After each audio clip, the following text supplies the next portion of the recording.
अस्सलामुअलैकुम दोस्तों और साथियों, उम्मीद है आप लोग खैरियत से होंगे। आज की इस वीडियो में हम बात करेंगे कि अगर आपको या आपके घर में किसी को लूज़ मोशन, पेचस या लूज़ स्टूल्स जो हैं वो लग गए हों और ख़ास तौर पे उस वक्त वो आए हों, उस वक्त लगे हों, उस वक्त पेट ख़राब हुआ हो कि जब आपके लिए फ़ौरी तौर पे मुमकिन ना हो हॉस्पिटल जाना, या रात का कोई ऐसा पहर है कि डॉक्टर के पास फ़ौरी जाना मुमकिन नहीं है, तो क्या कर सकते हैं आप ऐसी सूरत में ताकि आपके जिस्म को और आपको कम से कम इस चीज़ का नुकसान हो।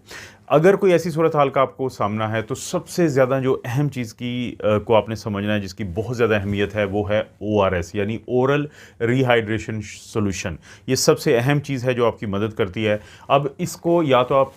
कोशिश यही करें कि घर में आपने पैकेट रखे हों, ताकि क्योंकि ये किसी भी वक्त मसला हो सकता है बड़ों और बच्चों में, तो ओआरएस की घर में मौजूदगी बहुत ज़रूरी है कि आप ओआरएस का पैकेट लें, उसको पानी में हल करें और उसके बाद उसको आप ख़ास तौर पे हर एक लूज़ मोशन जब आपको आता है, आप वॉशरूम से होके आते हैं, तो 1 गिलास पानी का ओआरएस का पिएँ। और उसके अलावा भी कोशिश करें कि अगर बहुत ज़्यादा हैं तो आप 2 पी सकते हैं, तो इससे आपको पानी और नमकियात की कमी नहीं होगी। लेकिन फ़र्ज़ करें कि मसला आपको बन गया लेकिन आपके घर में ओआरएस नहीं है, तो उसका भी एक हल है कि आप 1 लीटर पानी लें, उसको बॉयल करें और उसके बाद उसको कूल डाउन करें, ठंडा कर दें। जब वो ठंडा हो जाए तो उसके बाद आपने उसमें 1 चम्मच जो है वो आधा चम्मच आपने नमक का डालना है और जो 6 चम्मच हैं वो आपने उसमें डालने हैं चीनी के। उसको अच्छे तरीके से हल करें और उसके बाद अगर आप पिएँगे इसको,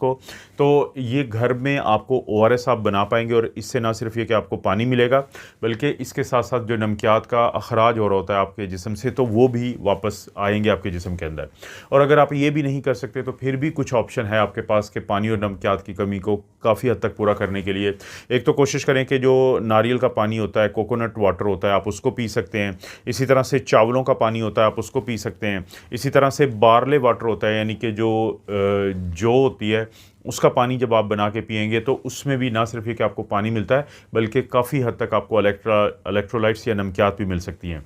कौन-सी चीज़ आपने नहीं लेनी उस वक़्त, ख़ास तौर पे आपने कोशिश करनी है कि ना तो कोई आप चाय, कॉफ़ी या शुगरी ड्रिंक जो होते हैं, ये मीठे पानी जो होते हैं, बोतलें, ये मत लें, क्योंकि इससे आपको डिहाइड्रेशन का मसला ज़्यादा होता है। ये डायूरेटिक्स होते हैं, इनसे आपके जिस्म से पानी ज़्यादा निकलता है, तो लूज़ मोशन से भी पानी जा रहा है, नमकियात जा रहे हैं, और अगर आप ये पिएँगे तो आपके यूरिन से, पेशाब से भी जाएँगे, जिससे बहुत ज़्यादा मसला बन सकता है। किस किस्म की आपने खुराक खानी है, उसको हम कहते हैं ब्रैट डाइट। बुनियादी तौर पे ये हल्का खाना होता है और बी को आप 2 दफ़ा देखेंगे। बी से मतलब ये है कि एक तो आप बनाना खाएँगे, केले, क्योंकि उसके अंदर पोटेशियम बहुत ज़्यादा होता है, और दूसरा है कि आपने जो बॉइल्ड पोटैटोज़ खाने हैं, लेकिन इनकी आपने जो छिलका होगा, यानी आलू लें, उनको उबाल लें और उसको उबालने के बाद इसका छिलका उतार दें, तो इसको आपने इस्तेमाल करना है। इसी तरह से आपने सफ़ेद चावल जो होते हैं, वाइट राइस होते हैं, उनको इस्तेमाल करना है, क्योंकि जो वाइट राइस होते हैं वो आसानी से आपका जिस्म, जब ये लूज़ मोशन चल रहे हैं, आपकी आंतें जो हैं उनमें सोजिश हो सकती है, आपकी आंतों को के साथ मसला है, तो आपने उस चीज़ को अंदर भेजना है खुराक वाली नाली के ज़रिए कि जहाँ पे जो आसानी से हज़म हो जाए, डाइजेशन हो जाए जिसकी, तो उसमें है वाइट राइस। इसी तरह से जो एप्पल सॉस जो होती है, यानी सेब की चटनी, वो क्या करती है कि वो जो स्टूल है उसको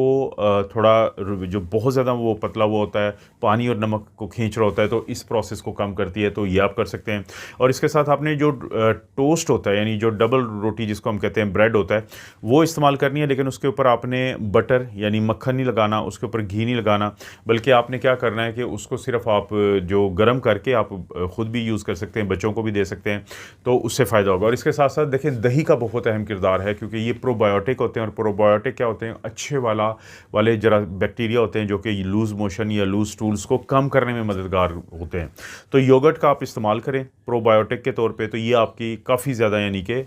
मदद करती है। लेकिन योगर्ट से मुराद योगर्ट ही है, दूध से बनी हुई बाकी जो चीज़ें हैं वो आपने परहेज़ करनी है। इसी तरह से मिर्च मसाले वाली चीज़ें, आपने ऑयली चीज़ें या फ्राइड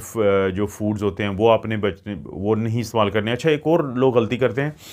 कि लोग जो है वो कच्ची सब्ज़ियाँ, इस तरह की चीज़ें मत लें, क्योंकि कच्ची सब्ज़ियाँ अगर आप इस्तेमाल करेंगे और या देसी गंदम की रोटी या जो ब्राउन ब्रेड होती है वो इस्तेमाल करेंगे, तो उससे आपका लूज़ स्टूल ज़्यादा हो जाएगा। ज़हन में लाएँ कि कॉन्स्टिपेशन के मरीज़ों को हम कहते हैं कि आप उसे इस्तेमाल करें तो लूज़ मोशन तो और ज़्यादा हो जाएंगे। तो इन चीज़ों को बचना है, को इस्तेमाल नहीं करना, वो बचना है इनके इस्तेमाल से। लेकिन दही को आप इस्तेमाल कर सकते हैं। क्या घरों में पड़ी हुई कोई दवाई भी इस्तेमाल की जा सकती है? एक चीज़ होती है लोप्रामाइड, ये मैं जेनरिक नाम बता रहा हूँ, जेनेरिक बता रहा हूँ, आप इसको गूगल करेंगे तो पाकिस्तान में बड़ा मशहूर एक ब्रांड है, वो आप दे सकते हैं अगर बहुत ज़्यादा लूज़ मोशन है, लेकिन लेकिन लेकिन एक चीज़ का ख्याल रखना है कि अगर किसी को लूज़ मोशन हो और उसको बुखार हो या पेट में बहुत ज़्यादा दर्द हो या फिर जो स्टूल के साथ ब्लड आ रहा हो, तो इसका मतलब है अंदर इन्फेक्शन है। तो उस सूरत में हरगिज़ ये दवाई नहीं देनी, क्योंकि लोग जब ये देते हैं तो इससे आंतें फूल जाती हैं, जिसको टॉक्सिक मेगा कोलोन कहते हैं, जो बहुत बड़ा मसला है। हरगिज़ नहीं देना डायरिया या लूज़ मोशन को रोकने वाली गोली उस वक्त जब आपको ये मसला चल रहा हो कि इन्फेक्शन के साथ। इसी तरह से आप एक होता है बिस्मिथ सब सैलिसाइलेट, उसे हम कहते हैं, तो ये पाकिस्तान में हर जगह पे मिलता है। इससे आपका जो स्टमक अपसेट हुआ होता है, जो पूरा थोड़ा दर्द वाली कैफियत होती है, तो उसमें काफ़ी हद तक आपको फ़ायदा हो जाता है। तो ये वो 2 दवाइयाँ हैं कि जिनका इस्तेमाल आपको फ़ायदा देता है वो। और कोशिश करें कुछ चीज़ों पे नज़र रखें जिसे हम डेंजरस साइन कहते हैं, ताकि अगर आप में या आपके किसी प्यारे में ये मौजूद हैं तो आपको फ़ौरी तौर पे हॉस्पिटल लेके जाना चाहिए। घर में इलाज हरगिज़ नहीं करना चाहिए। वो क्या है? एक तो ये है कि अगर आपको ब्लड आ रहा हो स्टूल के अंदर, यानी जो लूज़ मोशन लग रहे हैं उनके अंदर खून आना शुरू हो जाए, या लेसदार मादा जिसको म्यूकस कहते हैं वो आना शुरू हो जाए। इसी तरह से किसी को लूज़ मोशन के साथ बहुत ज़्यादा बुखार हो, हाई ग्रेड बुखार हो, 101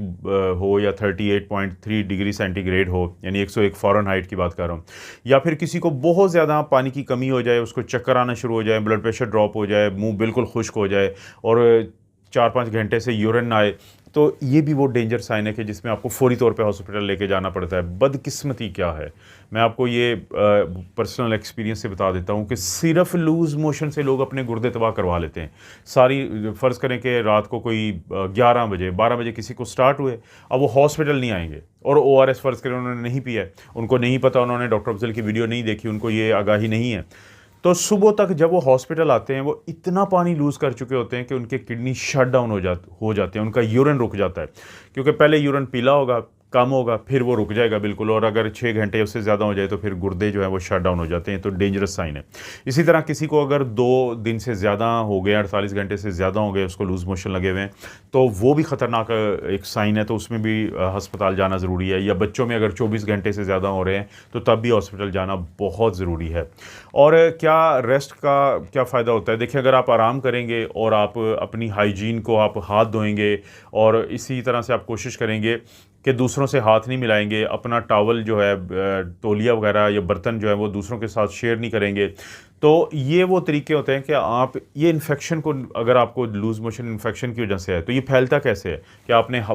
वॉशरूम गए, हाथ नहीं धोए, अब आपने बर्तन को लगाए, तौलिए को लगाए, किसी और चीज़ को लगाए और किसी और ने फिर उसको टच कर दिया, तो आप उसको भी वो दे सकते हैं। या अगर आपने इस हालत में खाना बनाया है तो इस तरह आप फैला सकते हैं, तो इससे भी बचना है। तो दोस्तों, काफ़ी लोग पूछते थे कि अगर हमें अचानक लूज़ स्टूल आ जाएँ, जो कि होता है ये अक्सर, किसी को कोई, आप रात को गए, आप डिनर पे कहीं बाहर से डिनर किया है, कोई ऐसी चीज़ खा ली है जो आपको ओके नहीं है, और रात के आपको 2 बजे, आपको 1 बजे आपको लूज़ स्टूल स्टार्ट हो जाएंगे। लोगों ने ORS नहीं घर में रखा होता है। ORS ज़िंदगियां बचाने वाली चीज़ है। इसलिए ये वीडियो का मकसद ये है आपको एहसास दिलाना कि इस तरह की गलती ना करें, ताकि आगे बहुत बड़े बड़े जो गुर्दों को मैंने बताया, इस तरह के मसलों से आप बच सकें। इस तरह की वीडियोस दोस्तों इस चैनल पे मिलती रहती है। वीडियो को लाइक करें, चैनल को सब्सक्राइब करें। कोई वीडियो अच्छी लगती है तो शेयर के काबिल भी समझते हैं तो ज़रूर उसको शेयर करें। आप अपना और अपनी फैमिली का ख्याल रखें। अल्लाह ताला आपको और आपकी फैमिली को और किस्म की बुराई, बीमारी और आजमाइश महफूज रखें।